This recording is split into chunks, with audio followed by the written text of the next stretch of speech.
اعوذ باللہ من الشیطان الرجیم بسم اللہ الرحمن الرحیم الحمد للہ الذی لا یبلغ مدحتہ القائلون ولا یحصی نعماءہ العادون ولا یعدی حقہ المجتہدون الذی لیس لصفتہ حد محدود ولا نعت موجود ولا وقت معدود ولا اجل ممدود فطر الخلائق بقدرته ونشر الرياح برحمته الصلاة والسلام على الرسول المسدد المصطفى الامجد المحمود الاحمد سیدنا ومولانا ومولا الكونین جد الحسن والحسین عانی ابو القاسم محمد اللہم صل علی وآلہ الطیبین الطاہرین المعصومین الذین قال اللہ انما یرید اللہ لیذہب عنکم الرجس اہل البیت ویطہرکم تطہیرا اللہم صل علی محمد وَلَعْنَةُ اللَّهِ عَلَىٰ أَعْدَائِهِمْ أَجْمَعِينَ مِنْ يَوْمِ عَدَاوَتِهِمْ إِلَىٰ قِيَامِ يَوْمِ الدِّينِ أَمَّا بَعْدُ قَالَ الْحَكِيمُ فِي قُرْآنِ الْكَرِيمِ بِسْمِ اللَّهِ الرَّحْمَٰنِ الرَّحِيمِ فَالَّذِينَ آمَنُوا بِهِ وَعَذَّرُوهُ وَنَصَرُوهُ وَاتَّبَعُوا نُورَ الَّذِي أُنزِلَ مَعَهُ أُولَٰئِكَ هُمُ الْمُفْلِحُونَ صلوات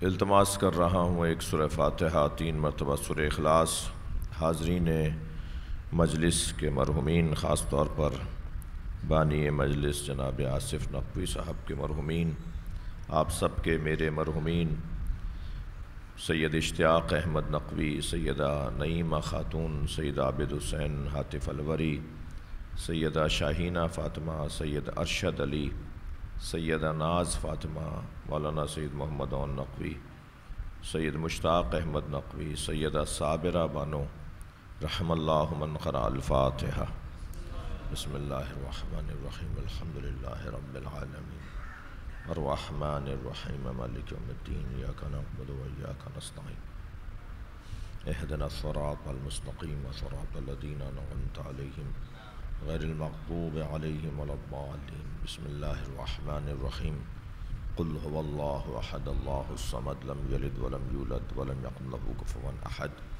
بسم اللہ الرحمن الرحیم قل هو اللہ احد اللہ الصمد لم یلد ولم یولد ولم یکن له کفوا احد بسم اللہ الرحمن الرحیم قل هو اللہ احد اللہ الصمد لم یلد ولم یولد ولم یکن له کفوا احد اللہم صلی علی محمد وآل محمد مغفرت کے لیے بلند تر صلوات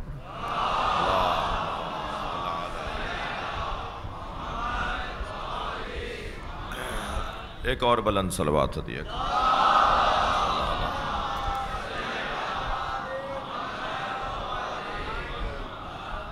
سورہ مبارکہ اعراف ہے اور اعراف کی 157ویں آیت ہے فَالَّذِينَ آمَنُوا بِهِ پس وہ لوگ جو میرے نبی پر ایمان لائے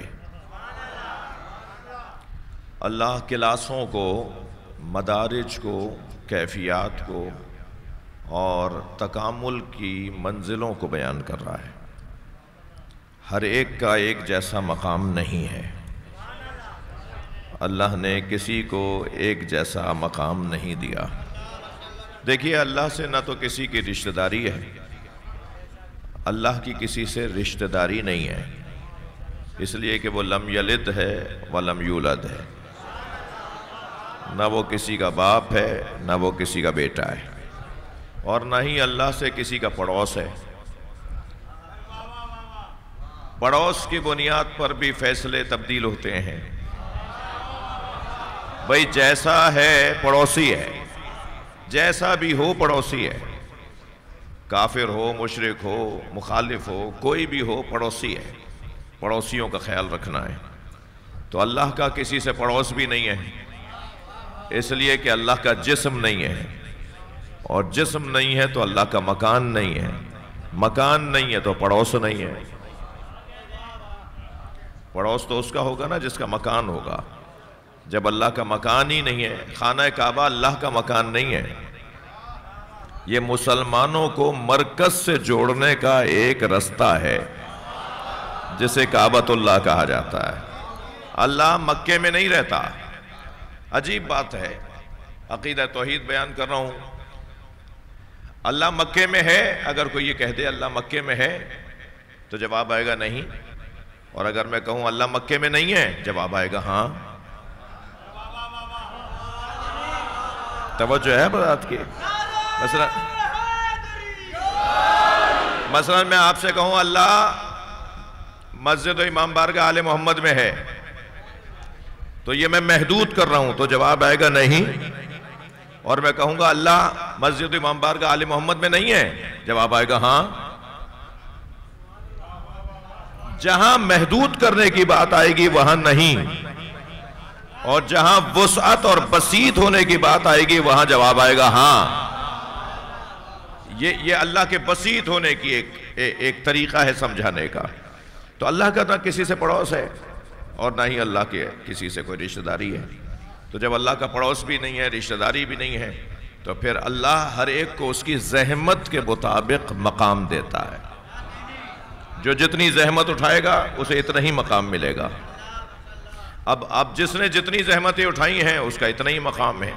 میں بھی انبیاء کرام میں اور اولیاء الہی کی بات نہیں، ہم اپنے والدین کو لے لیں۔ اللہ نے باپ کی نسبت ماں کو فضیلت کیوں دی ہے؟ باپ کی نسبت ماں کو اولویت اور فضیلت کیوں حاصل ہے؟ اس وجہ سے کہ وہ باپ کی نسبت زیادہ زحمت اٹھاتی ہے۔ مجلس میں خواتین بھی تشریف فرمائے ہیں، اور خواتین کے تو اپنے معاشرتی خدمات اور اپنی کیفیات ہیں۔ معاشرہ چل ہی نہیں سکتا جن کے بغیر۔ معاشرہ تو بنتا ہی گھر سے ہے، اور گھر بنتا ہی نہیں ہے بغیر ان کے۔ جس گھر میں کوئی خاتون نہیں ہے وہ گھر ہی نہیں ہے۔ وہ سرائے تو ہوگا، مسافر خانہ تو ہوگا، مگر وہ گھر نہیں ہے۔ اور جس گھر کے اندر خاتون 4 کردار ادا کرنے والی خاتون، 4 طرح کے کرداروں والی خاتون رہتی ہو، وہ گھر جنت بن جاتا ہے۔ ایک کردار ہے خاتون کا تمہید زندگی، ایک کردار ہے خاتون کا اصل زندگی، ایک کردار ہے خاتون کا نتیجہ زندگی، ایک کردار ہے خاتون کا حسن زندگی۔ جو تمہید زندگی ہے وہ ہے بیٹی۔ زندگی کی تمہید بیٹی ہے، بیٹی۔ آصف بھائی کہاں بیٹھا ہے؟ یہ جو یہ سسٹم سنبھال رہا ہے وہ ہے کہاں؟ وہ مجھے نظر نہیں آ رہا، اس کی خیر ہو۔ ارے بھائی اس کا ساؤنڈ بند کرو۔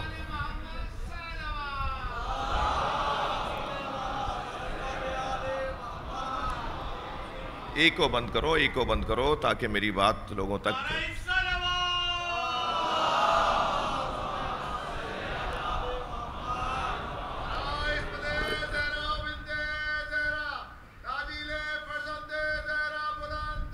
صلوات اللہم صلی علی محمد وآل محمد۔ جی بات آئی ہے تو میں ایک عرض کر رہا ہوں، گھر کی بات آ رہی تھی، تو گھر تو جنت بنتا ہی خواتین سے۔ تو تمہید زندگی بیٹی، جس گھر میں بیٹی نہیں ہے اس گھر میں اداسی ہے۔ بیٹی، ایک صاحب کے مولانا چھٹی بیٹی ہوئی تو وہ لڈو بانٹ رہے تھے، تو کسی نے کہا صاحب یہاں تو پہلی بیٹی ہو جائے تو لوگوں کے منہ لٹک جاتے ہیں، تو آپ کے یہاں چھٹی بیٹی ہوئی ہے تو آپ لڈو بانٹ رہے ہیں۔ تو کہنے لگے مولانا وہ جو بیٹا ہوتا ہے نا اسے پڑھانا پڑتا ہے، اور بیٹی پڑھ کر آتی ہے۔ بیٹی تہذیب پڑھ کر آتی ہے، بیٹی ادب پڑھ کر آتی ہے، بیٹی اخلاقیات کو پڑھ کر آتی ہے۔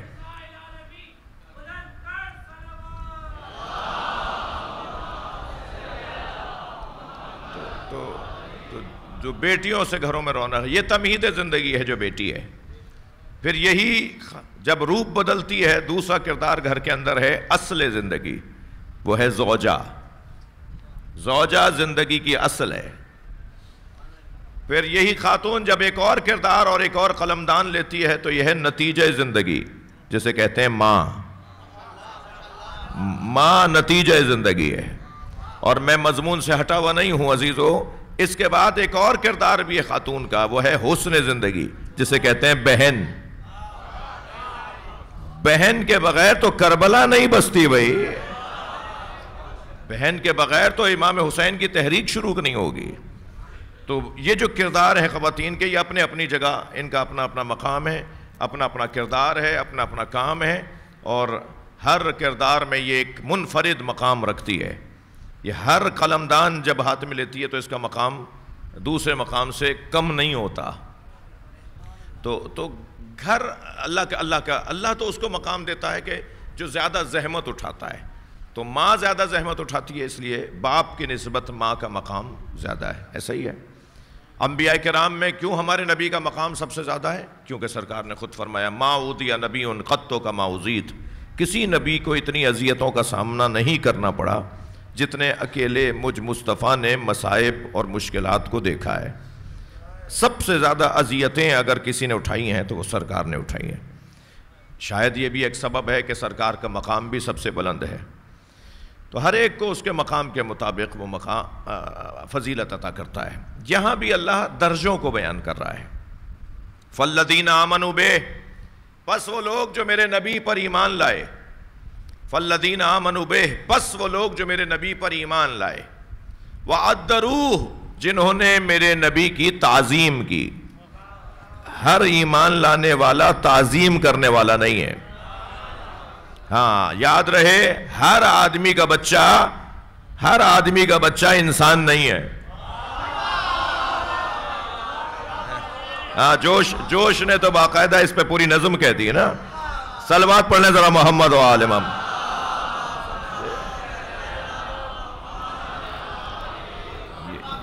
یہ آدمیوں کو انسان بنانا. ایک صلوات اور پڑھے نبی کی ذات پہ.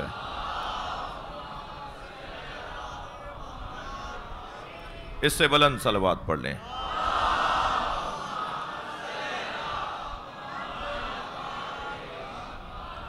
توجہ میرے ساتھ ہے؟ جی.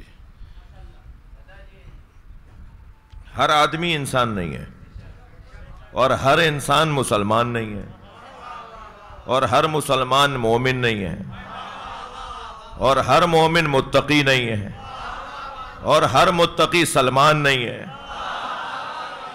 اور سلمان لاکھوں جمع ہو تو علی نہیں ہے، امیر المومنین امام المتقین. تو یہ درجات ہیں، کیفیات ہیں. فالذین آمنوا بہ، پس جو لوگ میرے نبی پر ایمان لائے. وعذروہ، جنہوں نے میرے نبی کی تعظیم کی. اب ایک اور درجہ بڑھ گیا، ایمان کے بعد تعظیم کرنے والے لوگ. اب تعظیم کے بعد ایک اور درجہ بھی ہے، اور وہ کیا ہے؟ وَنَصَرُوهُ، جنہوں نے میرے نبی کی مدد کی. یعنی ہر مومن تعظیم کرنے والا نہیں ہو سکتا، ضروری نہیں ہے. اور ہر تعظیم کرنے والا مدد بھی کرے، یہ بھی ضروری نہیں ہے. اس کے بعد چوتھا اور آخری اور کمال کا درجہ کیا ہے؟ فَاتَّبَعُوا نُورَ الَّذِي أُنزِلَ وَاتَّبَعُوا نُورَ الَّذِي أُنزِلَ مَعَهُ، اور اس نور کی پیروی کرنے والے لوگ جو نبی کے ساتھ نازل کیا گیا ہے. بھائی تمہیں نبی مکرم نور ہیں یہ سمجھ میں نہیں آیا؟ قرآن علی کو نور کہہ رہا ہے. نبی کے ساتھ نازل ہونے والا نور، اس کی اتباع کی بات ہے. مولانا تشریف فرمائے، میرے بہت ہی بہترین اور مخلص ساتھیوں میں سے اور دوستوں میں سے، بہت قابل فاضل عالم دین، والد گرامی مولانا نذر الحسنین عابدی صاحب کا مقام، ان کی خدمات کسی پر بھی مخفی نہیں ہے. جی، اتباع اور اطاعت میں فرق ہے. یہاں لفظ اطاعت نہیں آیا ہے، جو قرآن مراد لے لو. فالذین آمنوا بہ سمجھ میں آ رہا ہے، وعذروہ تعظیم کرنے والے سمجھ میں آ رہا ہے، ونصروہ مدد کرنے والے سمجھ میں آ رہا ہے، واتبعوا نور الذی انزل معہ، اور وہ اتباع کرنے والے لوگ ہوتے ہیں اس نور کی جو نبی کے ساتھ نازل کیا گیا ہے، اتباع کرنے والے، اطاعت نہیں۔ عربی گرامر میں لفظ اطاعت قول اور فعل دونوں کے لیے آتا ہے، مگر اتباع صرف فعل کے لیے آتا ہے۔ کوئی ایسا نور ہے جو عمل کر کے دکھاتا ہے، وہ نور کون نور ہے جو نبی کے ساتھ نازل ہوا ہے؟ نہیں آئی بات واضح نہیں ہوئی؟ انا والی من نور واحد، میں اور علی ایک نور کے دو حصے ہیں۔ اللہ اللہ اللہ اللہ اللہ اللہ اگر چاہتا تو مولا علی کا نور بھی نبی کی نور کی طرح، جناب زہرا کے نور کی طرح، جناب حسن و حسین کے نور کی طرح مولا علی کا نور بھی علیحدہ سے بناتا۔ اللہ نے سارے پنجتن کے انوار علیحدہ علیحدہ بنائے، علی کے نور کو نبی کے نور کا ٹکڑا بنایا۔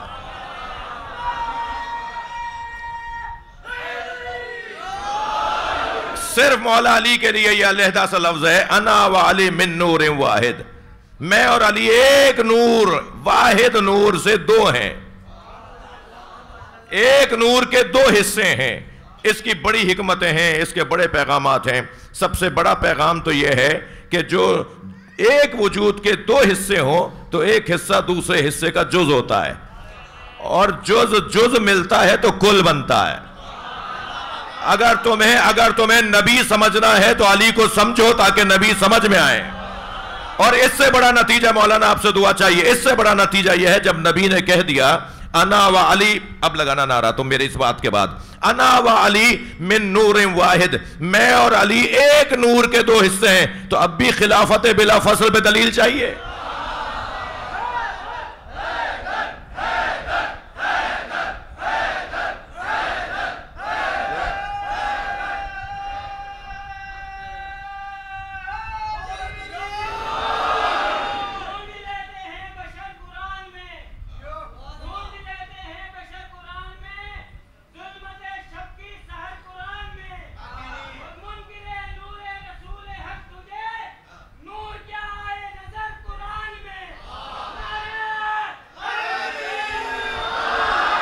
صلوات پڑھ لیں محمد و آل محمد۔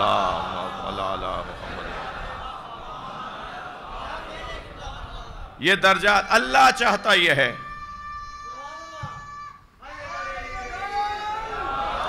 اللہ چاہتا یہ ہے کہ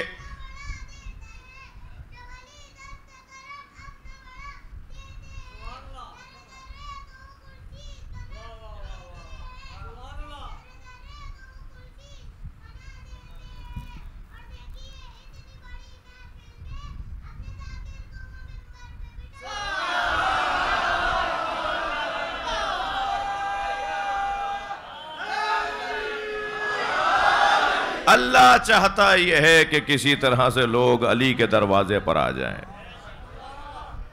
اللہ چاہتا یہ ہے کہ کسی طرح سے لوگ علی کے دروازے پر آ جائیں۔ میرے بچوں جوانوں، مستقبل تشیع کا ہے۔ کچھ لوگ ہیں کہ جو آج اپنے اختیار سے آ رہے ہیں، کچھ لوگ کل اللہ کے حکم سے، اس کی مرضی سے، اس کی مشیت سے اور اللہ کے اعجاز سے علی کے دروازے پر آئیں گے۔ آنا سب کو یہی ہے، تو جو پہلے سے آئے ہوئے ہیں وہ میزبان ہو جائیں گے، انہیں اپنا دل و دماغ وسیع کرنے کی ضرورت ہے۔ آنا سب کو یہی ہے۔ ہاں، یہ امام بارگاہ چھوٹے پڑھنا شروع ہو گئے۔ امام بارگاہ چھوٹے نہیں ہوئے، علی والوں میں اضافہ ہو گیا ہے۔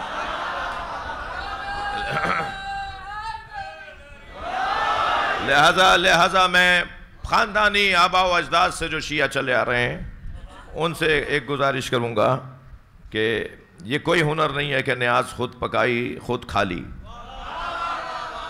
انہیں بھیجیے جو نیاز نہیں کھاتے، واپس کریں تو دوبارہ بھیجیے، پھر واپس کریں تو پھر بھیجیے۔ آپ کا اور ان کا مسئلہ ہی نہیں ہے، ان کا اور حسین کا مسئلہ ہے۔ مجھے یقین ہے چوتھی دفعہ ان کی طرف سے نیاز آئے گی کہ ہم بھی نیاز کرتے ہیں۔ اخلاق سے، پیار سے، محبت سے، اس سے بہتر تبلیغ کا رستہ نہیں ہے۔ ہم سب پر لازم ہے کہ ہم مولا علی کی ولایت لوگوں کے ذہنوں میں ڈالیں۔ میں اہل علم سے اور عربی گرامر جاننے والوں سے توجہ چاہوں گا. غدیر کے میدان میں اللہ نے نبی سے کہا، حکم دیا، بلغ ما انزل الیک من ربک، پہنچا دیجئے. یہ ترجمہ ٹھیک نہیں ہے، مسلسل پہنچائیے. لفظ بلغ ہے، لفظ ابلغ نہیں ہے. اللہ چاہتا تو ابلغ بول دیتا، ابلغ وہ بھی فعل امر، بلغ وہ بھی فعل امر. ابلغ باب افعال کا صیغہ، باب افعال سے فعل امر، اور بلغ باب تفعیل سے فعل امر. باب افعال میں ایک مرتبہ پہنچا دینے، ابلغ یا ذرائع ابلاغ. ایک بات مرتبہ خبر آ گئی، ختم ہو گئی بات، بار بار ایک ہی خبر آئے گی کیا؟ اخبار میں ایک دفعہ خبر آ گئی وہ ابلاغ ہو گیا. ایک دفعہ پہنچا دینے کو ابلغ کہیں گے، بار بار پہنچانے کو بلغ کہیں گے. نبی سے اللہ کہہ رہا ہے کہ بلغ، بار بار پہنچائیے وہ جو آپ کے رب نے آپ پر نازل کر دیا.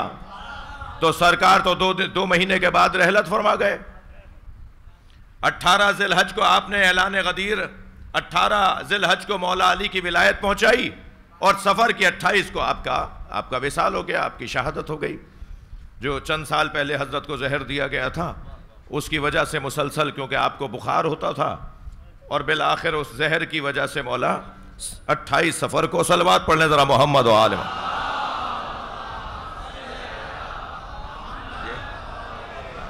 28 سفر کو سرکار کی شہادت ہو گئی. تو 2 مہینے کے بعد سرکار اس دنیا سے رحلت فرما گئے، شہید ہو گئے، دنیا سے رخصت ہو گئے. تو ادھر تو حکم یہ ہے کہ بار بار پہنچائیے، بلغ، بار بار پہنچائیے. تو سرکار نے بار بار کہاں پہنچایا؟ تو بھائی پوری حدیث پڑھو. سرکار نے فرمایا، من کنت مولا فہذا علی مولا. میں سنیں گے، میں جس کا مولا ہوں، علی اس کا مولا ہے. یہ کہہ کے رکے نہیں، فرمایا فَلْيَبْلَغِ الشَّاهِدَ الْغَائِبَ وَالْوَالِدَ الْوَلَدَ إِلَى يَوْمِ الْقِيَامَةِ. یہ جو میں کہہ رہا ہوں لازم ہے ہر شاہد پر کہ وہ غائب تک پہنچائے. ہاں مجھے حکم ہے کہ مسلسل پہنچاؤ، تو میں تو جا رہا ہوں 2 مہینے بعد. ہر شاہد پر لازم ہے کہ وہ غائب پر پہنچائے. اور بات یہاں نہیں رکی، ہر والد پر واجب ہے کہ ولد تک پہنچائے. تو عزیزو، ہر باپ پر ذمہ داری ہے کہ بیٹوں کے دماغ میں علی کی ولایت ڈالے. ولایت مولا علی، ولایت مولا علی لوگوں کو حکم ہے کہ وہ ایک دوسرے میں منتقل کریں. جی ہر والد پر واجب ہے کہ ولد تک ولایت کو پہنچائے. اب مجھے یہاں ایک جملہ ایک بزرگ کا یاد آ رہا ہے، بھائی وہی والد تو پہنچائے گا نا جس کا ولد ہوگا. صلوات پڑھنے ذرا نبی اور آل نبی پر، اللہم صلی علی.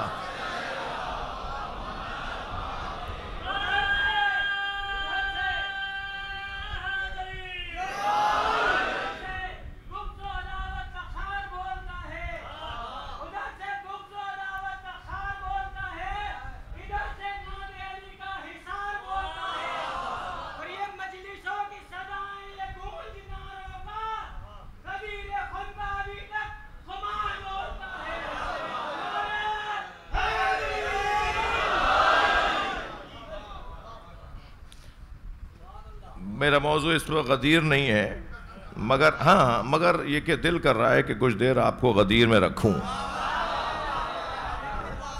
جی نبی مکرم نے میدان میں، غدیر کے میدان میں فرمایا جو آگے چلے گئے انہیں واپس بلاؤ، اور جو پیچھے رہ گئے ان کا انتظار کرو. میں تو کبھی کبھی سوچتا ہوں یہ کون تھے جو آگے چلے گئے تھے. مجھے اپنے 2 مصرے یاد آ رہے ہیں. ایک کلام میں 2 مصرے ہو گئے تھے کہ یوں بھی نبی کے آگے چلے حج گزار لوگ، یوں بھی نبی کے آگے چلے حج گزار لوگ، کیونکہ نہیں تھے مالک اشتر غدیر میں.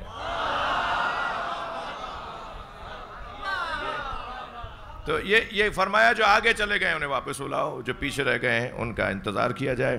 اور سرکار نے میدان غدیر میں مولا علی کی ولایت کا اعلان کیا، اور جب اعلان ہو گیا تو 200 سے زیادہ صحابہ کرام رضوان اللہ تعالی علیہم، 200 سے زیادہ صحابہ کرام رضی اللہ تعالی عنہم، انہوں نے مولا علی کی شان میں فی البدی قصیدے کہے.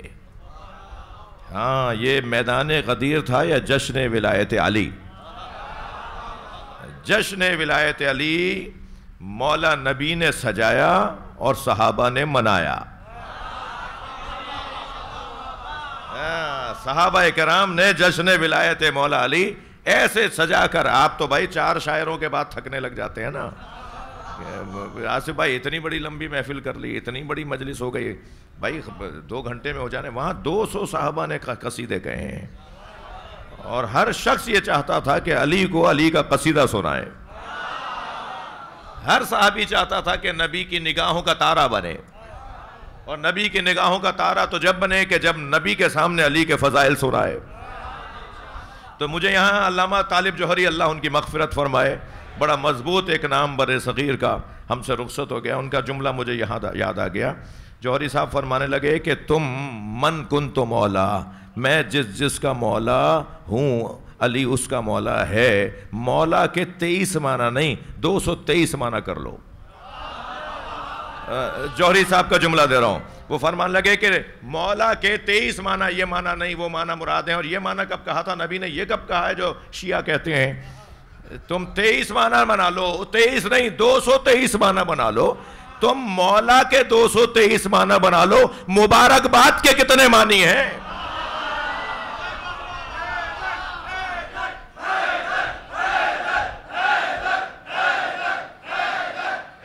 صلوات پڑھ لیں محمد و آل محمد پر. جو صحابہ کرام نے، جو بڑے بڑے نام شخصیات نے مبارکباد دی، اس کے کتنے معنی ہیں؟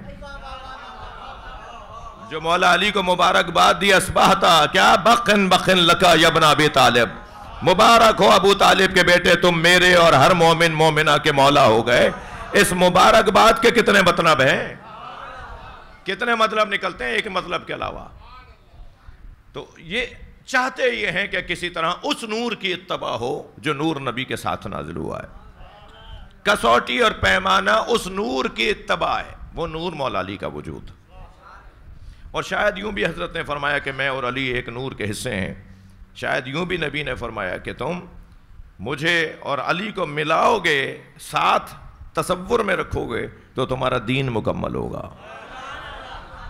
ورنہ یا علی انا اقاتل علی التنزیل، میں تنزیل کی بنیاد پر جنگ لڑ رہا ہوں. سرکار فرما رہے ہیں وانت تقاتل علی التاویل، اور تم اے علی تاویل کی بنیاد پر جہاد کرو گے. جی، تاویل قرآن اور تنزیل قرآن. ظاہری طور پر جو کلمہ پڑھ لے گا میری اس سے جنگ نہیں ہے، لیکن ضروری نہیں ہے کہ جو ظاہری طور پہ کلمہ پڑھ لے تمہاری بھی اس سے جنگ نہ ہو.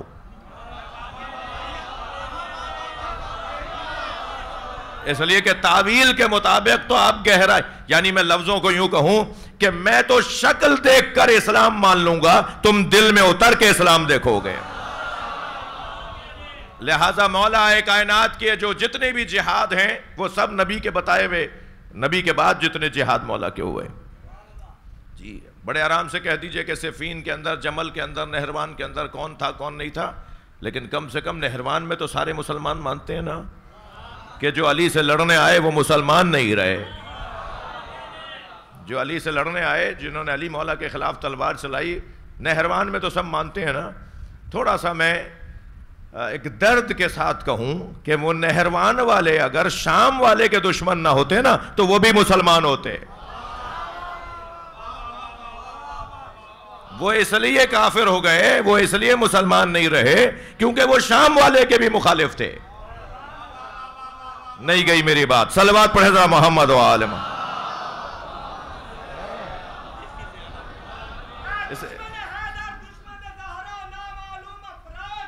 یا اللہ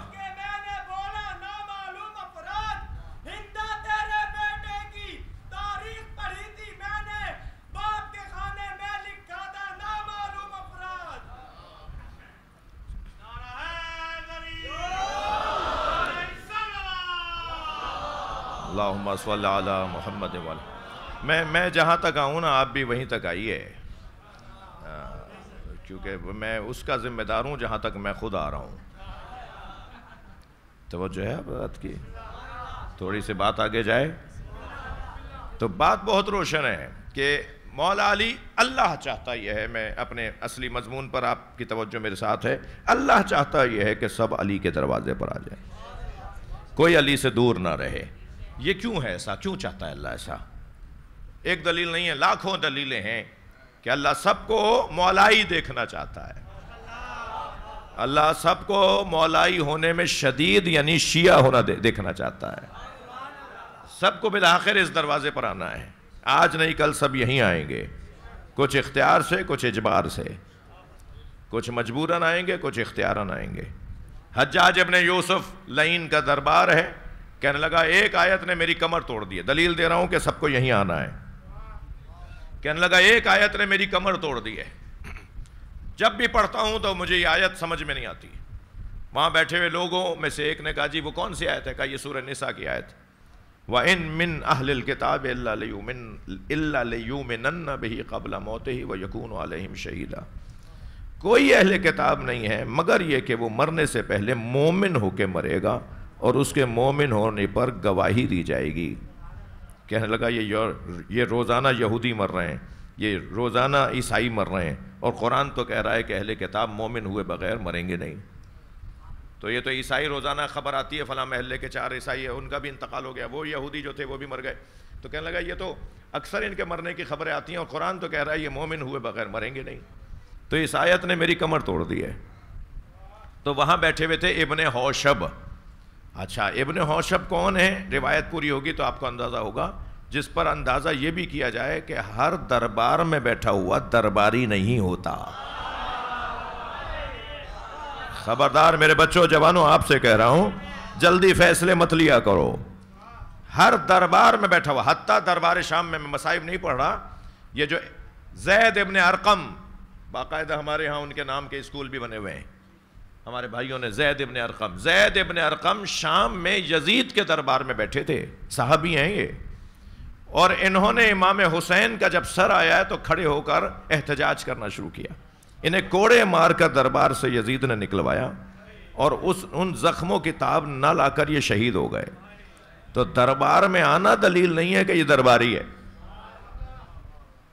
کیا معلوم دربار میں کس غرض سے، کس ہدف، کس مقصد کے تحت گئے ہوں، پیغام پہنچانے گئے ہوں، دفاع کرنے گئے ہوں، وہاں حمایت کرنے گئے ہوں، تو ہمیشہ فوراً رائے نہ دیا کریں ان لوگوں کے لیے جو کوئی آپ کا، سب ایک جیسے نہیں ہے، نیتوں کا مسئلہ ہے، نیتوں کا مسئلہ ہے، خمیر کا مسئلہ ہے، خون کا مسئلہ ہے، خاندانی پس منظر کو دیکھا کرو، جلدی فیصلے نہ لیا کرو۔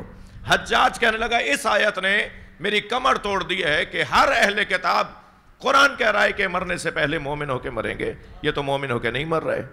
تو وہاں ابن حوشب نے آواز دے کر کہا کہ جان کی امان ہو تو کچھ کہوں؟ اس نے کہا امان ہے۔ کہا حضور امیر، یہ آیت تو آخری زمانے کی آیت ہے، جب حضرت مہدی ظہور کریں گے اور حضرت مہدی کے پیچھے حضرت عیسیٰ نماز پڑھیں گے، تو دنیا کا کوئی یہودی اور عیسائی رہے گا نہیں کہ جو مومن نہ ہو جائے۔ کہنے لگا بھائی بات بڑے پتے کی ہے، بات بڑے کام کی ہے، مگر یہ لائے کہاں سے ہو؟ اتنی سنگین بات میرے ذہن میں کیوں نہیں آئی؟ تم یہ بات کہاں سے لے کر آ گئے؟ اس نے کہا پھر مجھے جان کی امان چاہیے، آپ مجھے کچھ کہیں گے نہیں اگر میں یہ بتاؤں گا کہ یہ کس نے بتایا ہے؟ تو کہنے لگا امان ہے۔ کہا یہ محمد باقر نے بتایا ہے۔ صلوات پڑھ لیں امام محمد باقر پر۔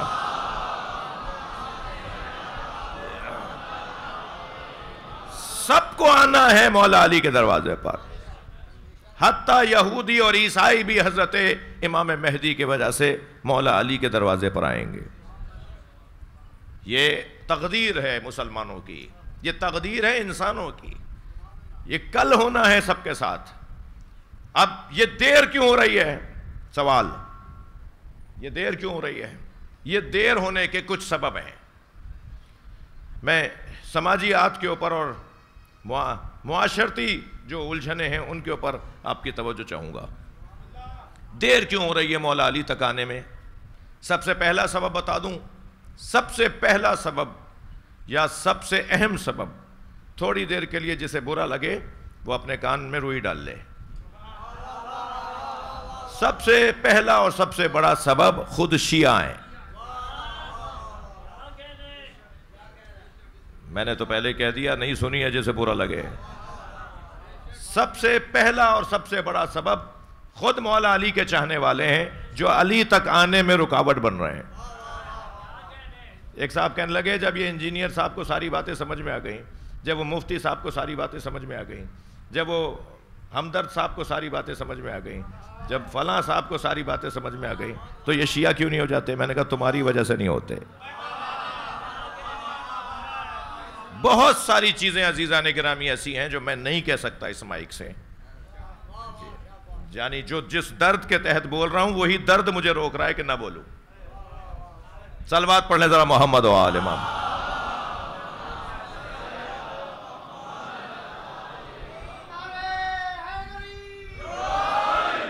جی بہت بڑی رکاوٹ ہے، بہت بڑی رکاوٹ ہے، خود بیریئر بن رہے ہیں اپنے کاموں میں۔ کیوں ایسا ہے؟ کون کون سے پوائنٹ ہیں جنہیں ٹھیک کرنا ہے؟ وہ پھر آپ مجھے اجازت دیں کہ کبھی نجی گفتگو میں عرض کروں آپ سے۔ جی خود بھی تو سوچ سکتا ہوں نا، اگر میرا یہ بچہ، میں ان جوانوں سے تو بات کر سکتا ہوں نا، جو زیادہ سمجھدار ہے وہ مجھے ناسمجھ سمجھ لے، مگر ان بچوں سے تو میں بات کر سکتا ہوں نا۔ ان جوانوں بچوں سے میں یہ کہہ رہا ہوں کہ ایک ایک پوائنٹ خود سوچو کہ وہ یہ والا پوائنٹ ہے جس کی وجہ سے میں لوگوں کو اہل بیت تک آنے میں اچھا کردار ادا نہیں کر پا رہا، یعنی میرے اس کام کی وجہ سے وہ اب تک ادھر نہیں آیا ہے۔ ہر شخص خود سوچے، شاید ایک ایک پوائنٹ ہر ایک سوچنا شروع ہو جائے گا کہ بھائی یہ والا کام میں اگر کر لوں تو شاید بہتری آ جائے، یہ والا کام چھوڑ دوں تو شاید بہتری آ جائے۔ ایک بات تو کر دیتا ہوں نا، چاہے تھوڑی دیر کے لیے برائی اور بڑھ جائے۔ جی مثلا امام بارگاہ کتنا بڑا ہے اور مسجد کتنی بڑی ہے؟ کافی نہیں ہے میرا بولنا؟ مسجد کا ہال کتنا بڑا ہے؟ ذرا مڑ کے دیکھیے، مسجد کا ہال کتنا بڑا ہے اور امام بارگاہ کا ہال کتنا بڑا ہے؟ میں کہتا ہوں امام بارگاہ کا ہال اس سے دگنا ہونا چاہیے، مگر مسجد بھی تو بڑی کرو، اور مسجد تو بڑی جب ہوگی کہ جب نمازی بڑا ہوگا۔ ہمارے ہاں بہت بڑی کمزوری ہے، میں بچوں جوانوں آپ سے بات کر رہا ہوں، بزرگ کچھ دیر کے لیے سنی انسنی کر دیں۔ بہت بڑی کمزوری ہے نماز جماعت اور نمازی نہ ہونے کی۔ اس کو کیسے دور کریں گے؟ ہم راغب نہیں ہو رہے اس بات کی طرف۔ ایک اور برائی اپنی بتا دوں، اپنی برائی بتا دوں جی، ہماری ایک مجموعی برائی قرآن سے دوری ہے، مجموعی برائی قرآن سے دوری ہے۔ اے لیول او لیول کی ایک سبجیکٹ کے لیے 5,000 اور 10,000 ہزار دینے کے لیے تیار ہے والد والدہ گھر کے بڑے۔ ایک سبجیکٹ، 4 سبجیکٹ کے اندر اے لیول کر رہا ہوتا ہے وہ، مثلا کم سے کم وہ ایک سبجیکٹ کے لیے صرف ٹیوشن کے لیے، ایک سبجیکٹ کے لیے 10,000 روپے ٹیوشن دینے کو تیار ہیں، ٹھیک ہے؟ مولانا کو، قاری قرآن کو 2,000 روپے دینے کو تیار نہیں ہے۔ مولانا نے کہا آپ 500 روپے دیتے ہیں، مہنگائی ہو گئی ہے، 1,000 روپے بڑھا دیجئے۔ کہا دیکھو مولانا پیسے، مولانا ہم نہیں دے سکتے۔ یعنی قرآن، جب قرآن پڑھانے والے کے ساتھ یہ ہوگا تو قرآن پڑھانے والوں میں اضافہ کیوں ہوگا؟ ان ٹیچرز میں تو اضافہ ہوگا جو ٹیچرز بھاری پیسے لے رہے ہیں، کیونکہ اس کا ماحول بڑا اچھا ہے اور اس کی خاطر پیسہ مل رہا ہے، لیکن قرآن والے کو کیوں وہ شوق کرے؟ اچھا پھر ایک خام مخواہ کی بات ہمارے ذہنوں میں ڈال دی گئی کہ شیعہ کہتا ہے وَلَضَّالِّین، سنی کہتا ہے وَلَضَّالِّین۔ سنی تو دال سے پڑھتا ہے اور شیعہ ضاد سے پڑھتا ہے۔ بھائی یہ غلط فہمی ہے، خدا کے واسطے سمجھو اس بات کو۔ کوئی شیعہ وَلَضَّالِّین نہیں کہتا، کوئی سنی وَلَضَّالِّین نہیں کہتا، یہ مخرج کا مسئلہ ہے۔ زبان جب اوپر کے 2 دانتوں کی، اوپر کے سائٹ کے دانتوں پہ جا کے لگے گی نا، خفا ہو رہے ہیں آپ مجھ سے؟ جب یہ زبان کا یا آپ زبان تصور کریں، مجھے معاف کیجئے گا، ہو جائے برائی کوئی بات نہیں ہے، یہ جو زبان آپ تصور کریں، یہ زبان کا یہ حصہ جو ہے وہ جب سائڈ والے دانتوں پہ جا کے لگے گی نا، اور پھر آپ زور لگائیے تو نکلے گے وَلَضَّالِّین، وَلَضَّالِّین، ٹھیک ہے؟ اور دال نکلتا ہے، زبان کی جو نوک ہے وہ آگے والے 2 دانت جو بڑے دانت ہوتے ہیں ان کی جڑ میں جا کے لگے گا تو لکھنے کا وَلَضَّالِّین۔ دعاد نکلتا ہے، دال نکلتا ہے آگے والے دانتوں سے، زعاد نکلتا ہے سائڈ والے دانتوں سے. اب جب آپ ولضالین کہیں گے تو ذہن میں آ رہا ہوتا ہے، سنائی میں دے رہا ہوتا ہے، سننے کو آ رہا ہوتا ہے کہ یہ دال بول رہے ہیں، تو سنی دال بولتا ہے، شیعہ زعاد بولتا ہے. نہیں بھائی، ایسا نہیں ہے. اس چکر میں کیا بھائی، سنی عالم سے ہمیں قرآن نہیں پڑھوانا.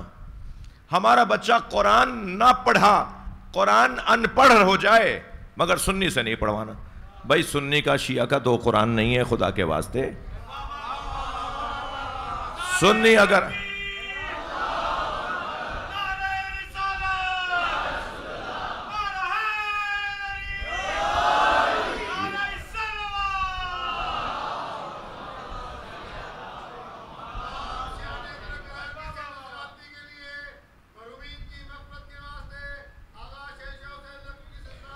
آپ سب کی سلامتی کے لیے اللہم صلی علی محمد وعلی محمد. بھائی اگر کوئی ہمارے محلے میں علاقے میں کوئی شیعہ قاری قرآن نہیں ہے اور سنی قاری قرآن ہے تو اس سے اپنے بچوں کو قرآن پڑھوا لیجئے.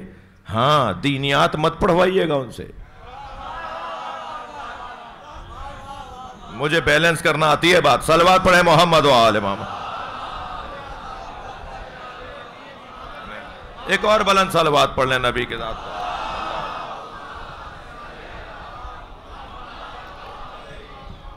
ایک اور بلند صلوات پڑھ.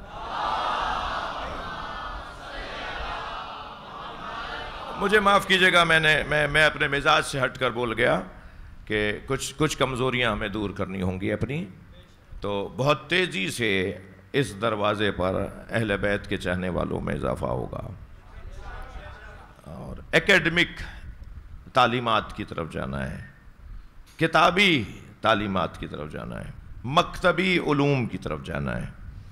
اور بیس ہماری مجلس ہے، بنیادی علم ہمیں مجلس سے مل رہا ہے.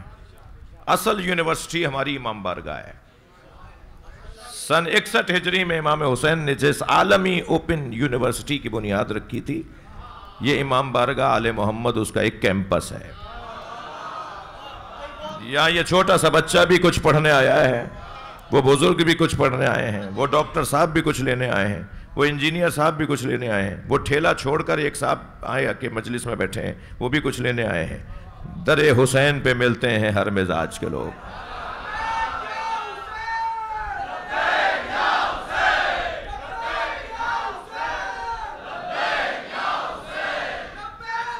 نہیں صحیح ہے.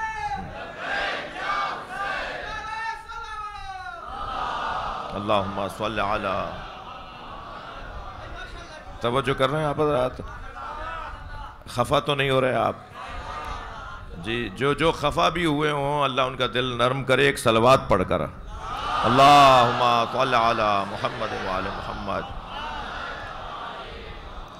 جی بہت محبت اور پیار سے، سمجھداری اور دانائی سے، حکمت اور بصیرت سے آگے بڑھنے کی ضرورت. اہل بیت کا دروازہ ہمیں بصیرت عطا کرتا ہے. سب یہاں پر حسین مولا کے فقیر بن کے بیٹھے ہیں. بہت جلد، ابھی تو آپ 56-57 اسلامی ممالک میں 1.5 ممالک غلبہ رکھتے ہیں، یعنی زیادہ اکثریتی ملک ہیں. اور پوری دنیا میں اگر مومنین کی اور شیعوں کی تعداد لیں تو ہم اہل سنت برادران کی نسبت 25 سے 30% ہیں ورلڈ میں، پوری دنیا میں. تو 25 سے 30% لوگ جو ہیں وہ 75% کی آبرو بنی ہوئی ہے. 75% عزت پا رہے ہیں علی والوں کی وجہ سے. میں نام نہیں لے سکتا کن کن فورموں پر یہ باتیں ہوتی ہیں، کہاں یہ باتیں ہوتی ہیں. یعنی سیاسی لوگوں میں بھی یہ باتیں ہوتی ہیں، اداروں کے لوگوں میں بھی یہ باتیں ہوتی ہیں. اور میرے ساتھ تو ایک جگہ گزرا، میں ایک ایئرپورٹ پہ اترا، مجھے اسی حلیہ میں دیکھا، میں آپ کا نوکر ہوں، میں اپنے نوکری میں رہتا ہوں ہمیشہ. اپنی یونیفارم میں جو مولانا اور ہم پہنے بیٹھے نا، یہ کوئی متکبروں کے کپڑے نہیں ہیں، یہ خادموں کے کپڑے ہیں، یہ اہل بیت کے مکتب کے نوکروں کے کپڑے ہیں. جیسے پولیس مین کا لباس دیکھ کر آپ سمجھ جاتے ہیں نا یہ پولیس والا ہے، اس کے کوئی چہرے پہ لکھا ہے، کپڑے بتاتے ہیں. ڈاکٹر کا وہ سفید کوٹ بتاتا ہے یہ ڈاکٹر صاحب ہے، وکیل صاحب کا وہ کالا کوٹ بتاتا ہے یہ وکیل صاحب ہے. ایسا ہی ہے جج صاحب کا وہ ایک مخصوص لباس بتاتا ہے یہ جج صاحب ہیں. ایسا ہی ہے، ایسے ہی ہمارے کپڑے بتاتے ہیں کہ یہ دین کا نوکر ہے. تو ایسے ہی میں ایک ایئرپورٹ پہ اترا، کچھ انگریز سامنے سے گزرے، کہنے لگے آپ نے یہ بڑا اچھا لباس پہنا ہوا ہے، آپ کون ہیں؟ میں نے کہا جی اسلامی اسکالرس ایسا لباس پہنتے ہیں۔ تو وہ سن کے آگے چلے گئے، واپس آیا ان میں سے ایک، کہنے لگا اسلامی اسکالروں کا یہ لباس ہوتا ہے، تو آپ اسلامی اسکالر ہیں؟ میں نے کہا جی میں طالب علم ہوں۔ کہنے لگے پروفٹ محمد کے گھر والوں کو مانتے ہیں یا دوستوں کو؟ میں نے کہا پروفٹ محمد کے دوستوں کا احترام کرتے ہیں، اطاعت گھر والوں کی کرتے ہیں۔ آپ یقین جانیے وہ آپس میں کہنے لگے جو پروفٹ محمد کے گھر والوں کو مانتے ہیں نا وہ اچھے مسلمان ہیں، یہ کہیں جا کے پھٹتے نہیں ہیں، یہ جا کے حملے نہیں کرتے، یہ کسی کے گھر نہیں جلاتے، یہ فیکٹری کے مزدوروں کو باہر لا کے جلاتے نہیں ہیں، اور بچانے بھی کوئی نکلتا ہے تو والی والا نکلتا ہے۔ یہ جو کردار ہے نا، یہ حسین مولا کے اوپر رو رو کر، کربلا والوں پر گریہ کر کر کے ہمارے اندر ایک کیفیت ایجاد ہوئی ہے۔ اگر یہ وہ چند چیزیں ٹھیک ہو جائیں جن کی طرف اجتماعی مسئلہ تھا جو میں نے بتا دیا، جو انفرادی مسائل ہیں انہیں ممبر سے بتانے کی ضرورت بھی نہیں ہے، وہ چند مسئلے اگر ہماری قوم کے ہمارے ٹھیک ہو جائیں تو تیزی کے ساتھ ہم وہ کام کریں گے جس کی وجہ سے امام آ نہیں رہے۔ امام کیوں نہیں آ رہے؟ امام ہم سے زیادہ ہمارے منتظر ہیں۔ امام ہم جتنے امام زمانہ کے منتظر ہیں اس سے 10 برابر زیادہ، بلکہ انگنت برابر زیادہ امام زمانہ ہمارے منتظر ہیں۔ وہ انتظار کر رہے ہیں کب میرے چاہنے والے اس مقدار میں تو ہو جائیں۔ اچھا یہاں ذہن میں رہے 313 جو امام کے سالار اور سپہ سالار ہیں، جوان سوال کر سکتا ہے نا کہ اتنے سارے مجتہدین، 1000 سے زیادہ تو ہمارے مجتہدین ہیں پوری دنیا میں، تو 313 نہیں ہوئے جو امام آ جاتے؟ امام کو 313 علماء نہیں چاہیے، امام کو 313 وہ دانشور چاہیے جو شجاع بھی ہوں۔ ہر عالم شجاع نہیں ہے، ہر عالم شجاع نہیں ہے۔ قدر کیجئے اپنے فقہا میں، اپنے علماء میں، اپنے دیندار لوگوں میں کہ جو بہادر بھی ہوں۔ بزدلوں کا تو کام ہی نہیں ہے یا حسین بولنا، بات بات میں پریشانی ہے، قدم قدم پر الجھنے ہیں۔ یہ مجلس اعزا ہمیں بہادر بنانے کی بھی ایک جگہ ہے۔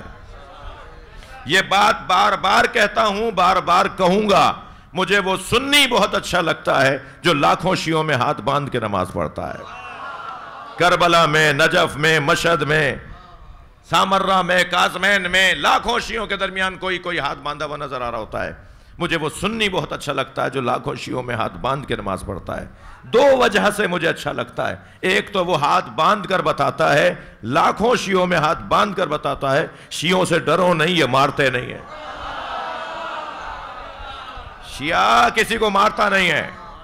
دوسری وہ اس وجہ سے مجھے اچھا لگتا ہے کہ وہ ہاتھ باندھ کر بتاتا ہے جو دین میں نے سمجھا ہے اس پہ عمل کرنے کی جرت بھی رکھتا ہوں۔ بہادروں سے تو ویسے ہی پیار ہونا چاہیے، ناراض نہیں ہوئیے گا جو اب میں جملہ کہنے جا رہا ہوں۔ مجھے وہ سنی بہت اچھا لگتا ہے جو لاکھوں شیعوں میں ہاتھ باندھ کے نماز پڑھتا ہے، مگر مجھے اتنا ہی وہ شیعہ برا لگتا ہے جو 4 سنیوں میں ہاتھ باندھ لیتا ہے۔ ہمارے افسران، ہمارے پولیٹیشنز، ہمارے زمینداران، ہمارے وزراء، ہماری حیثیت والے لوگ جب چاہتے ہیں ہاتھ باندھ لیتے ہیں۔ شرمندہ علی کو مانتے ہو؟ جب تک ہمارے معاشرے کا حیثیت والا ہمت نہیں کرے گا، جب تک ہمارے معاشرے کا حیثیت والا ہمت نہیں کرے گا، معاشرہ متوازن نہیں رہ پائے گا۔ ہمت کرنی ہوگی ان لوگوں کو جنہیں اللہ نے پیسہ دیا ہے، جنہیں اللہ نے کرسی دی ہے، جنہیں اللہ نے گاڑی بنگلہ دیا ہے، جنہیں اللہ نے مقام منزلت دی ہے دنیاوی اعتبار سے، انہیں بہادری دکھانی ہوگی۔ خود بخود نیچے تک نتیجے آنا شروع ہو جائیں گے۔ ویسے بھی بزدلوں سے علی کا کوئی کام نہیں ہے، یہ ذکر بہادر بنانے کا ذکر ہے۔ عزیزو، ممنون ہوں میں اس علاقے کے خاص طور پر سینٹرل کی انتظامیہ جو محرم میں بہت اچھا کام ہوا اور بہت صفائی ستھرائی کے مسائل پر بھی بہتری رہی دوسرے ڈسٹرکٹس کی نسبت، اور روڈ رستوں کی مرمت کا کام بھی بہت اچھا رہا۔ تو دعا گو ہوں سینٹرل کی انتظامیہ جو مختلف شعبۂ ریاستی حکومتی اداروں کے جو شعبے ہیں جنہوں نے کام کیا، خدمت کی، جیسا ہونا چاہیے پورے صوبے میں، پورے ملک میں، پورے شہر میں، ایسا ہونا چاہیے کم سے کم جیسا سینٹرل میں ہوا۔ البتہ ایک بات اور ذرا جگر پہ ہاتھ رکھ کے مجھ سے سن لیجئے، آصف بھائی بھی کون سا مجھے روزانہ بلا رہے ہیں، سال میں ایک دفعہ آ رہا ہوں، تو بہت ہوگا تو یہ ہوگا کہ بھئی بس یہ تو ایسی الٹی سیدھی باتیں کر رہے تھے۔ جی خدا کے واسطے یہ ہمارے جو علاقائی چودھری ہیں نا، ان سے جان چھڑائیے۔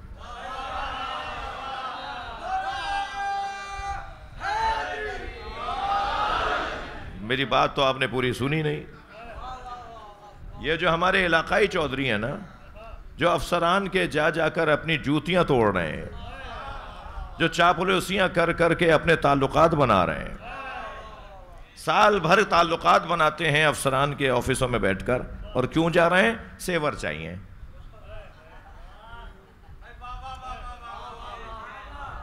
جی کیوں جا رہے ہو بھائی؟ وہ روڈ رستہ صحیح کروانا ہے۔ اگر وہ کر رہے ہیں تو بھائی انہیں پیسہ مل رہا ہے تو کر رہے ہیں، وہ کوئی احسان نہیں کر رہے، ان کی ذمہ داری ہے وہ یہ کریں۔ اتنا زیادہ وہاں جا کے لڑ رہے ہیں آپس میں، چھوٹی چھوٹی باتوں پر مسئلے کھڑے کر رہے ہیں۔ خدا کے واسطے پوری شیعہ قوم کو ذلیل مت کرو۔ 2 سال میری قوم اگر میرے مشورے پہ عمل کر لے تو اس قوم کا ماحول ہی کچھ اور ہو جائے گا۔ طے کریں، میں سینٹرل کی بات نہیں کر رہا، سب سے اچھا رہا ہے سینٹرل۔ جی طے کریں ہمارے پورے پاکستان، بالخصوص پورے صوبے کے، اور بالخصوص بالاخص کراچی کے ادارے، علاقے طے کریں کہ ہمارے اس علاقے کے اندر ہمارے 25 امام بارگاہ ہیں، اتنے عشرے ہوتے ہیں، لائٹ کا مسئلہ ہے، جنریٹروں کے خرچے ہیں، سیوروں کے مسئلے ہیں، روڈ رستے کی مرمت ہے، کتنا خرچہ ہے، کتنے پیسے ہیں؟ معلوم ہے جی اس علاقے کے اندر 1 کروڑ کا خرچہ ہے، اس علاقے میں 50 لاکھ کا خرچہ ہے، اس والے ضلع کے اندر 40 لاکھ کا خرچہ ہے۔ شیعہ قوم تو پورا ملک پال دے بھائی۔ کیوں؟ کیا مصیبت آ رہی ہے وہاں جا کر؟ شرم آئی، میرا سر نہیں اٹھ رہا تھا جب یہ خبر آئی کہ فلاں میٹنگ کے اندر وہ کمشنر صاحب اٹھ کے چلے گئے، کیونکہ بلایا تھا 5 کو، آ گئے وہاں 200۔ بھائی جب آپ کو بلایا نہیں ہے تو آپ گئے کیوں ہیں؟ کیوں آپ پوری قوم کو داؤ پہ کیوں لگا رہے ہیں؟ خدا کے واسطے ان علاقائی چودھریوں کو ذرا سمجھائیے کہ اپنے تعلقات کی وجہ سے پوری قوم کو داؤ پہ مت لگاؤ۔ آبرو بناؤ، عزت بناؤ، اپنا احترام بناؤ، پوری قوم کا وقار بڑھاؤ۔ صلوات پڑھ لیں محمد و آل محمد۔ اس سے بلند صلوات نبی اور آل نبی پر اللہم صل علی۔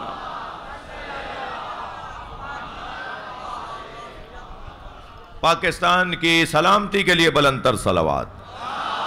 اللہم صل علی محمد و آل محمد۔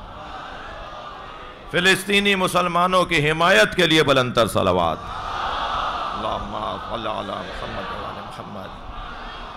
پارا چنار کے مومنین کی حفاظت کے لیے بلند تر صلوات۔ اللہم صل علی۔ میری اور مجھ جیسے لوگوں کی خلوص اور سچائی میں اضافے کے لیے بلند تر صلوات۔ اللہم صل علی محمد۔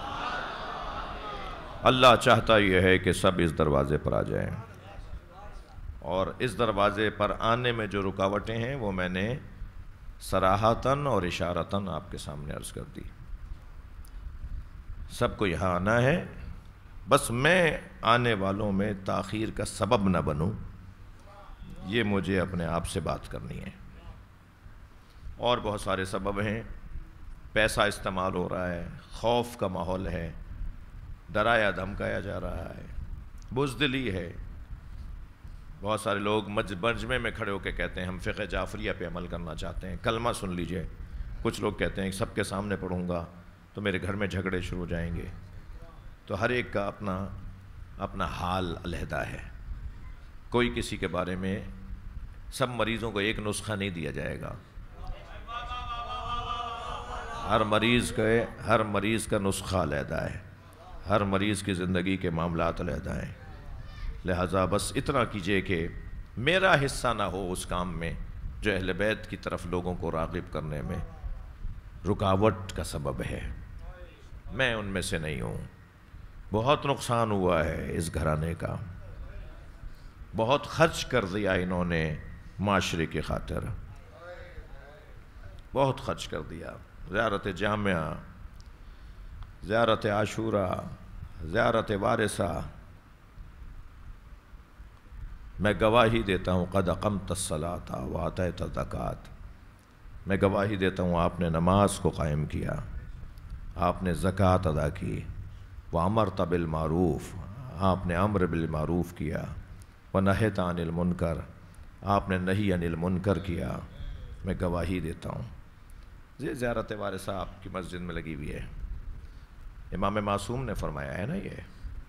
مولا حسین میں گواہی دیتا ہوں آپ نے امر بالمعروف کیا. مولا حسین میں گواہی دیتا ہوں آپ نے نہی عن المنکر کیا. اچھا، مولا حسین کے لیے تو زیارت وارثہ ہے نا. امام سجاد نے دربار یزید میں اپنے خطبے میں، امام باقر نے مدینے میں، امام صادق نے، ابو جعفر منصور دوانقی کے سامنے، ہر امام معصوم نے امر بالمعروف نہی عن المنکر کیا. زیارت جامعہ اس کی دلیل ہے. زیارت جامعہ تو تمام ائمہ کو سلام ہے نا. تو زیارت جامعہ میں امام علی نقی تمام ائمہ کو سلام کر کے کہتے ہیں آپ نے امر بالمعروف کیا، آپ نے برائیوں سے روکا، آپ نے اچھائیوں کی طرف لوگوں کو راغب کیا، اور آپ نے اپنی جان دے دی معاشرے کی اصلاح کی خاطر. عزیزو،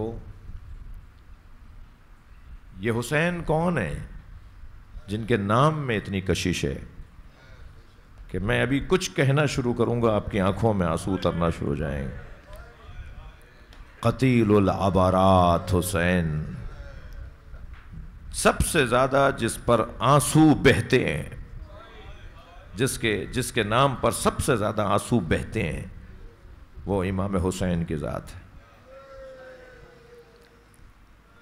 جس کے نام پر سب سے زیادہ رویا جاتا ہے وہ امام حسین کی ذات ہے.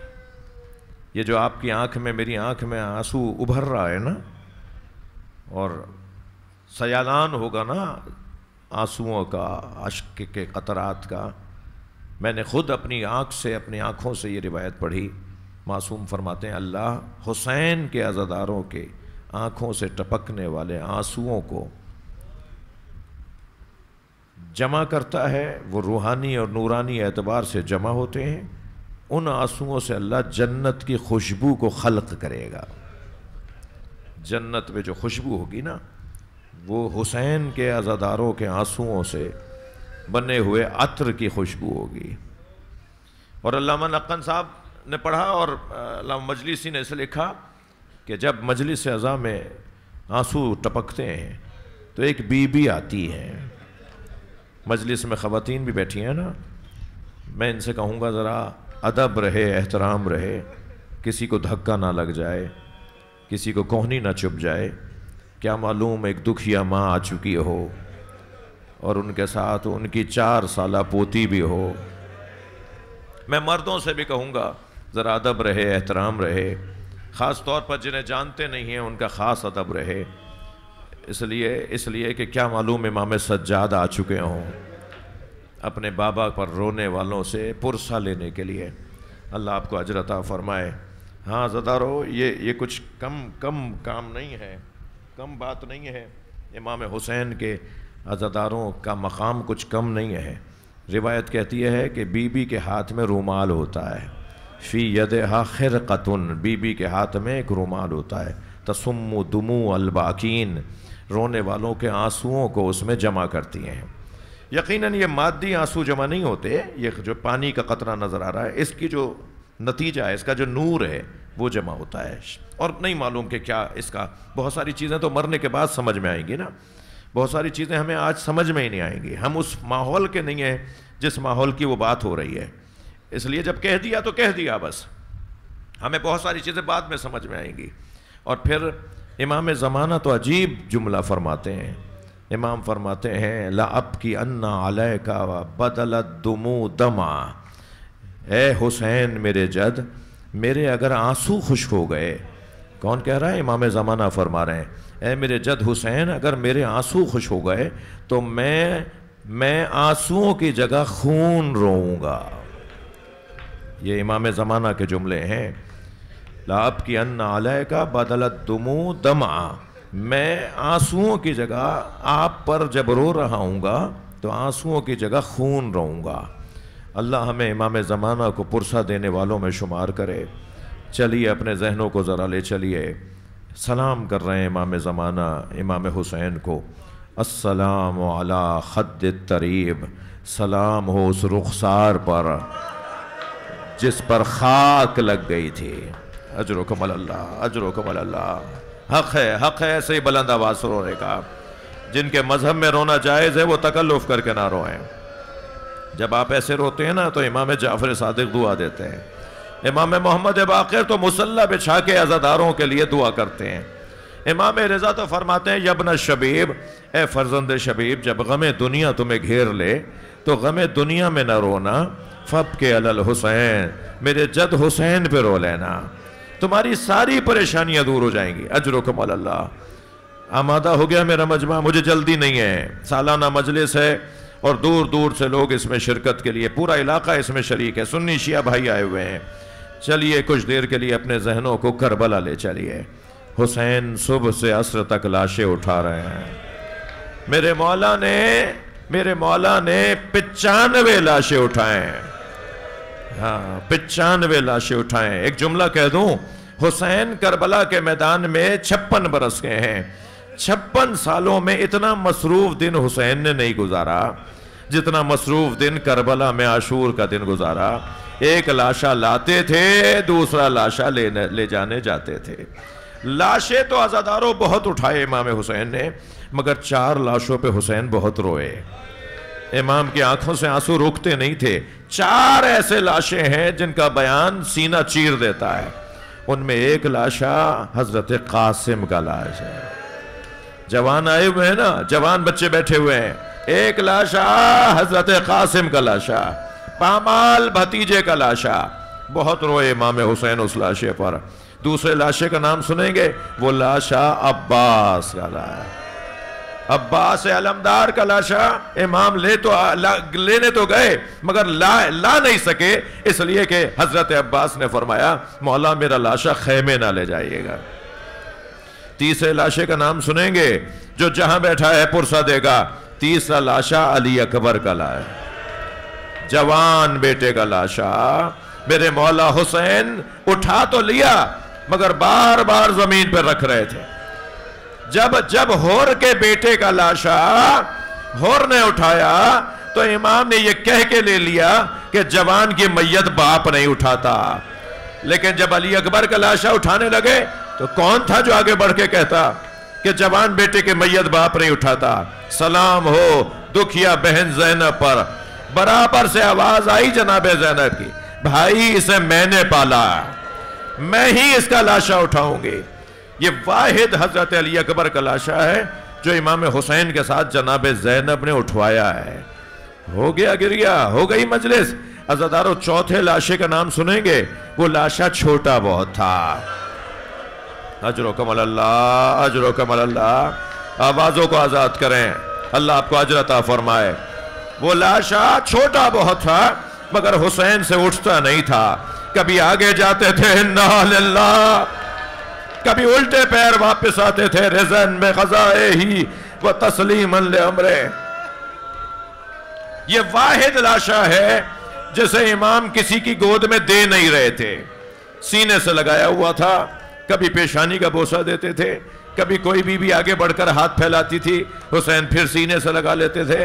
ہاتف غیبی کی آواز آئی، غیبی آواز، اللہ کی گویا آواز آئی، دال حسین حاضر رضی، اے حسین اس بچے کو دے دو، یہ بچہ چھوڑ دو، دے دو اس کی ماں کی گود میں، جنت کی حوریں اس کے استقبال کے لیے کھڑی ہیں، جنت میں ہم نے کچھ حوروں کو طے کیا ہے جو علی اصغر کو گود میں اٹھائیں گی۔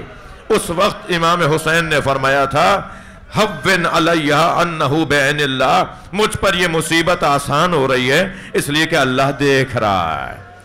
اس مصیبت کو اللہ دیکھ رہا ہے، یا مصیبت مجھ پہ آسان ہو رہی ہے. عزادارو گریہ ہو گیا، مجلس ہو گئی. ایک جملہ کہہ کر میں تاریخ کا صفحہ پلٹنا چاہوں گا.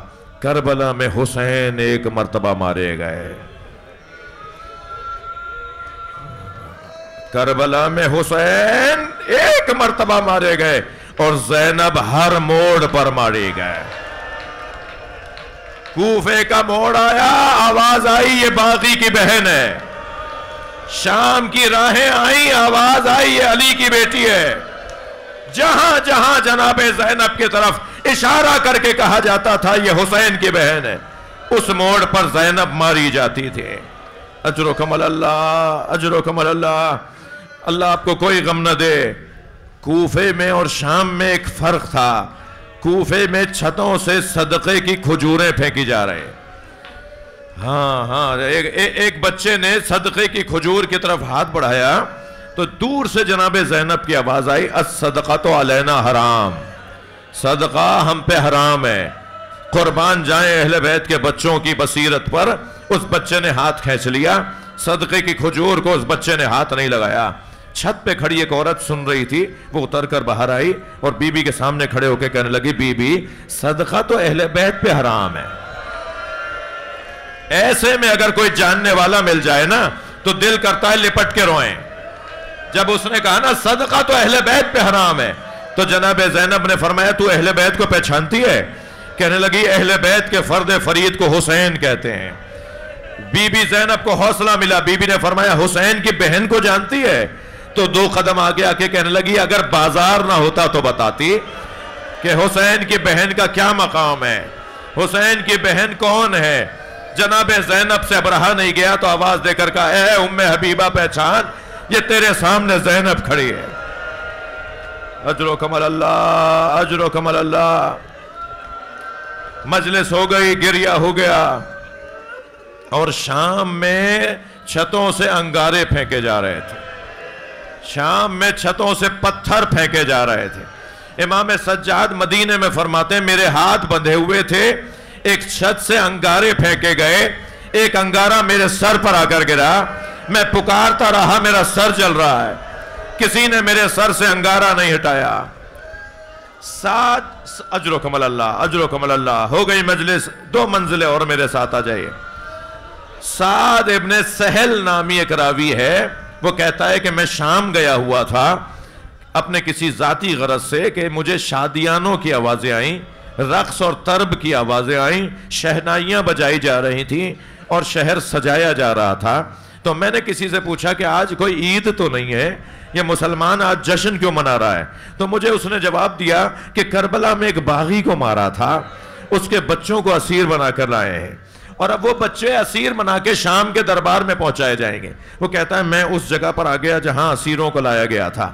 میں نے عجیب منظر دیکھا. کچھ کٹے ہوئے سر ہیں جو نیزوں کی انیوں پر اٹھائے ہوئے ہیں، کچھ مخدرات ہیں، بیبیاں ہیں جن کے بازوؤں میں رسی باندھی ہوئی ہے اور انہیں ایسے کھینچ رہے ہیں جیسے بیچے جانے والے غلاموں کو کھینچا جاتا ہے.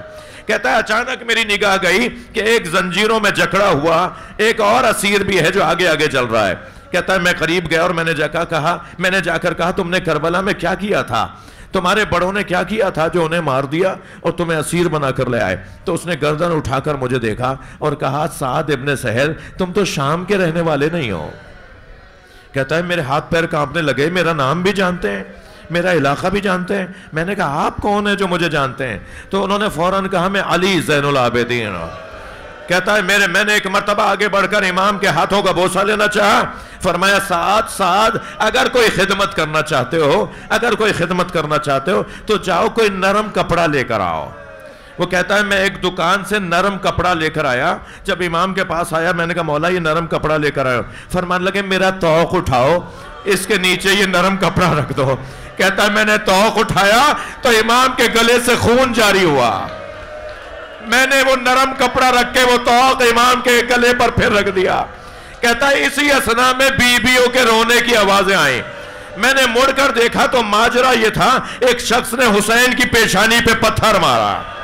مجھ سے رہا نہیں گیا، میں نے تلوار نکال لی۔ تو امام سجاد کی آواز آئی سعد رکو، تم سے ایک پتھر برداشت نہیں ہوا، ہم کربلا سے پتھر کھاتے آ رہے ہیں، ہمیں شام کے دربار میں جانے دو، ہمیں بابا کا پیغام پہنچانے دو۔ الا لعنت اللہ علی الظالمین۔ یا حسین